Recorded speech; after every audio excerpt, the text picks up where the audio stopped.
The manhwa starts as we hear, eternal life, eternal life. Our MC wakes up from the noise around him. He was sleeping on the beach. He doesn't know how he got wherever this is, so he wonders where he is.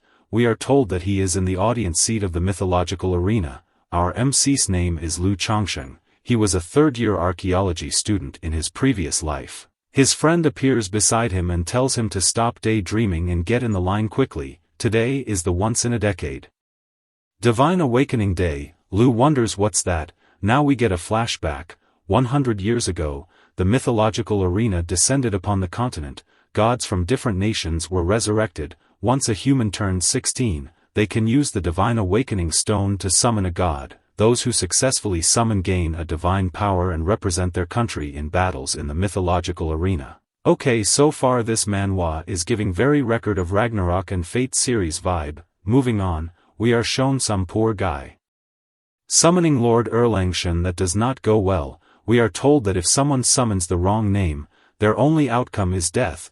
We are told that the Chinese civilization has suffered a fracture, with much of its historical and mythological records buried in dust. Countless Chinese sages sacrificed their flesh and blood for a century of peace, yet the next generation struggles to remember their names, and I have to agree with this. Chinese history is so fascinating. Just look at how well they did with Black Myth, Wukong. There are so many more stories to be told. Now we are introduced to the City Lord, and everyone else is cheering and waiting as the Divine Awakening ceremony has officially begun. MC standing and looking very chill wonders if the ceremony fails. They turn to dust. He thinks this world is truly dangerous. We are finally introduced to, I must say, the most thick waifu ever. As everyone looks towards her, they mention that she is Lu Yanran, daughter of the top swordsman Lu Rufeng. She ranked first in the national exams, and with her pedigree she is bound to summon a powerful divine being. Lu's friend is very envious of the waifu. He states that she is from a good family,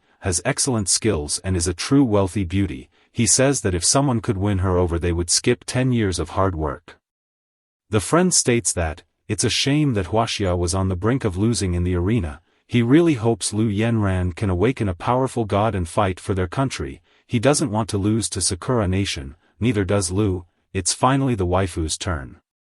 Lu Yanran goes to touch the divine crystal. The lord of the city hopes that she summons a high-tier god to save Huaxia, also known as China. As she touches the crystal, a bluish-purple phenomenon appears, which is the sign of a high tier, and 3 images of gods appear. Even Lu is shocked to see 3 images. He remembers that these are the same as his previous life. Everyone is shocked to see this. Waifu starts the chant. The name of the god of death will be passed down. Attack the nations and never surrender. The battle of Red stained the hills with blood. His heart shone through the sky. Slamming her hands together, she humbly requests the presence of the god of war, Bai Qi.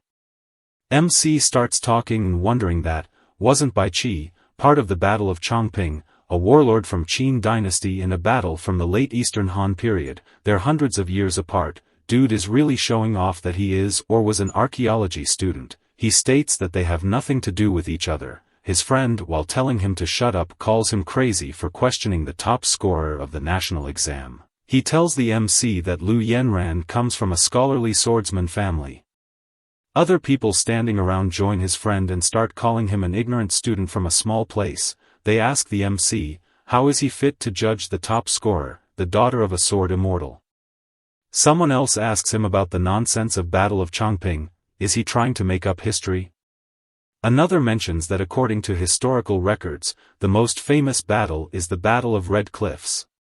MC thinks of them as pathetic and wonders that the modern civilization has completely collapsed. People have already forgotten their history. The city lord with happiness announces that the compatibility rate between Lu Yanran and her summon is 40%. She has awakened an S-rank god of war, Bai Qi. This was very much expected from the daughter of the sword immortal. The city lord and an elder talk. They ask who just said that Bai Qi was from the Battle of Chongping. Maybe just a mere clown. She has a great future ahead of her, but unfortunately, she will need time to grow. In the upcoming mythological battles they'll have to wait for the sword immortal Lu to return from the frontier. Waifu radiating with purple aura takes a walk goes back to the crystal. City lord wonders what she's doing. He wonders if she is trying to summon another unknown god. He notices that it's an emperor. We are told that human gods are weak and rare, emperor gods are even more unheard of. People start talking about her courage. They think that maybe it's Emperor Taizong of the Tang dynasty. Only Emperor Taizong conquered the world at a young age. He could be venerated as a legendary emperor throughout history. Unfortunately, the records of emperors in history are few and far between. MC thinks not. He knows what the people are talking about is wrong. He states that in the Sui and Tang periods, emperor garments were primarily yellow. In no dynasty did emperors ever wear black. Lu wonders something. Another elder appears and mentions that this the first time an emperor god has appeared in the arena in 100 years. According to historical records, there have been countless emperors in Chinese millennia-long history. This old guy is Li Xian, head of Tianxian, one of the 4 great academies of Huaxia. He states that choosing recklessly would be fatal for the waifu. The city lord tells Yanran that she is the future of Huaxia and cannot afford to fail. Yanran, while looking at the summon, tells him that if she walks away, this top-tier summon will vanish from this world. As waifu looks at the summon while looking absolutely gorgeous, the old guy tells her that they cannot risk their future top-tier fighting force. The old guy orders his assistant to notify Tangshuan Academy that they will use 10 years' worth of nation's fortune to anchor the emperor's soul. He wants to see if one of the students coming for divine awakening can recognize it. The assistant summons his phoenix spirit and takes off to deliver the message. The old guy makes an announcement. Students, a top-tier god has appeared in Huaxia, possibly Emperor Taizong of the Tang dynasty. As they all know, a top-tier god is critical for the survival of Huaxia's future. We hear an announcer saying, suffering a devastating loss, he experienced bitter defeat. The announcer is the host, Aphrodite. She announces that Huaxia lost both rounds from Sakura. The elder tells everyone that Huaxia has already lost 2 rounds of the godly war. 1 more loss and they'll have to cede territory and make reparations.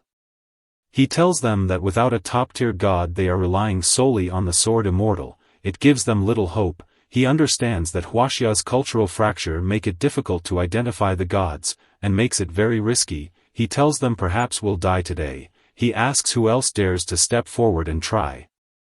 The students start wondering if this is the Emperor Taizong.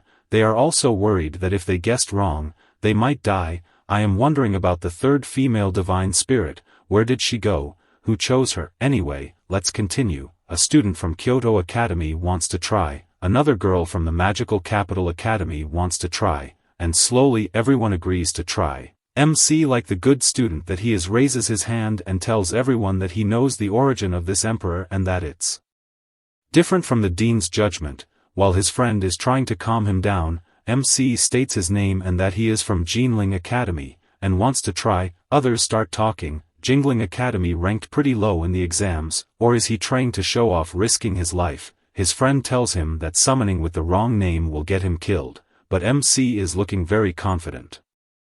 Lu walks up. The elder thinks he is very confident and wonders does he really have knowledge about the emperor. Elder still believes that it's Taizong, however he still believes in the student and allows him to try, stating that they should never stand in the way of Huaxia citizens' pure heart. On the other side of the arena are the students from Sakura Nation. They are shocked to see an unknown god appear in Huaxia. They wonder that how could a culturally impoverished country like them compete with Sakura Nation. They are really fearless and ignorant, trying to fight death over the summon.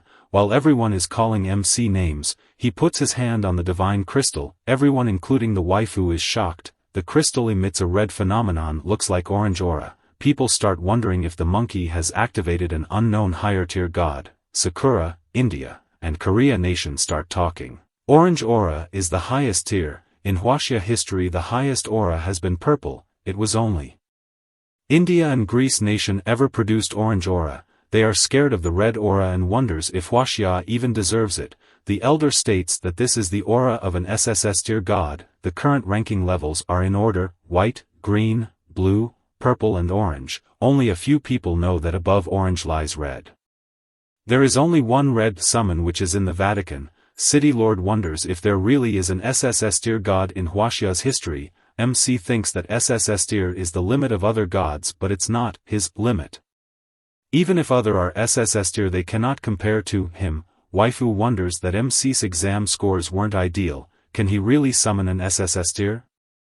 Aside from the Emperor God, MC has activated another SSS-Tier god. They all wonder what kind of a god is he. A giant red-orange axe-wielding spirit appears. The elder looking at it thinks, his muscles are bulging, his face rugged, and his strength is unmatched. He wonders, could he the ancient god, Xing Tian? MC standing all proud tells the elder that Xing Tian was headless, using his chest as his eyes, his belly as mouth, and wielding an axe and shield in battle. But this god has both head and limbs. How could he be Xing Tian? MC thinks that the myths of Huaxia have faded away for far too long.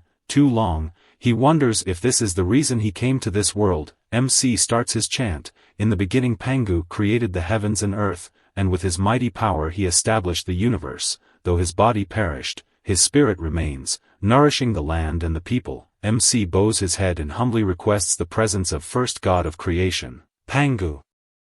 Sakura Nation audience section is shocked to hear, Creator God. Huaxia Nation audience section has the same reaction. Truly one can't judge a person by their appearance. They never thought he could summon an SSS-Tier. They wonder how does he know the identity of this Creator God. MC looks up to it stating, Pangu opened the heavens and the earth, his body transforming into all things. He's the most supreme summon. Suddenly system panel appears. Character, Lu Chongsheng. Compatibility, 1%. Main god, Pangu. Man, these people are summoning divine beings like picking their starter Pokemon. Meanwhile, outside the arena a young boy is sweeping. He looks up to see Pangu, the leader of all the gods in Chinese mythology. Guy is like Chinese version of Zeus. The young boy wants to sound the fate bell and announce it to the world, and he does so. He picks up the hammer and gongs the bell 9 times. Here we are introduced to the sword immortal, Lu Qing. He asks his assistant if he misheard. She replies that no, he did not, and they did hear 9 rings. The elder is excited to know that MC and Pangu have formed a bond, and that Huaxia now has a supreme god, an SSS-level god. Waifu thinks the strongest god in Huaxia history only sounded the bell 3 times. Emperor Tokugawa of the Sakura Nation is furious. A mere boy from Huaxia summoned a supreme god. He asks Lord Matsumoto if he is confident in dealing with the MC. Matsumoto, a lord from Sakura Nation playing with his snake, states that, even if he's a new god-blessed individual with a supreme god, their compatibility is only 1%, it would be difficult for MC to summon Pangu in the arena. He states that with his current strength he can easily tear MC and his summon apart.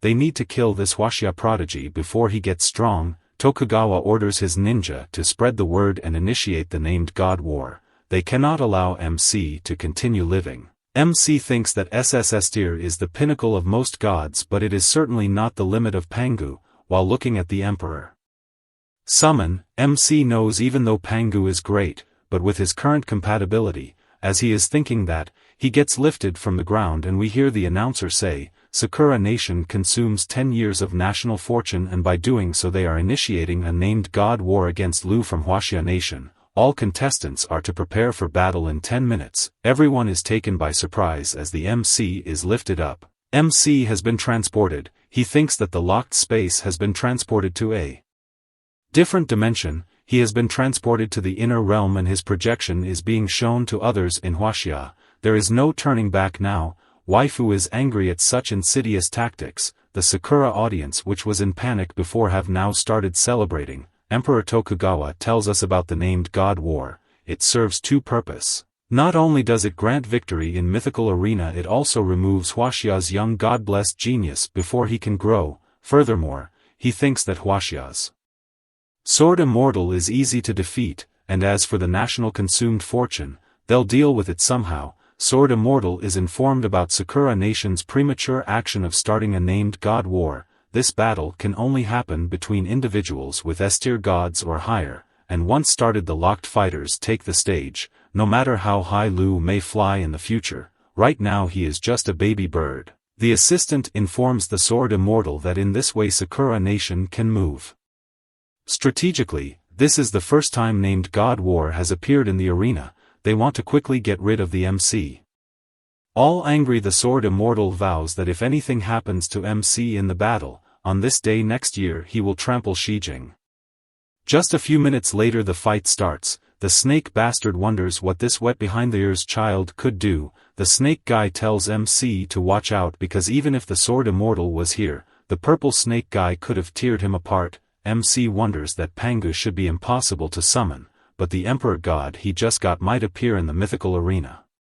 The purple dude taunts the MC that does he have the courage to face him. MC taunts back and tells him that his snake head would make great stew. Purple guy calls MC sharp-tongued, and tells him that he will personally sever his head and feed it to his snake god. Aphrodite appears and after welcoming everyone she tells them that the battle will be broadcast globally, and the participating nations are Huaxia and Sakura. So China versus Japan, she continues that this is the third match of the arena battle and currently Sakura nation has won 2 matches. If they win one more, Huaxia will be forced to surrender half its population and half its fortune to Sakura nation. Now we are given the rules. In each battle 5 gods will be randomly refreshed.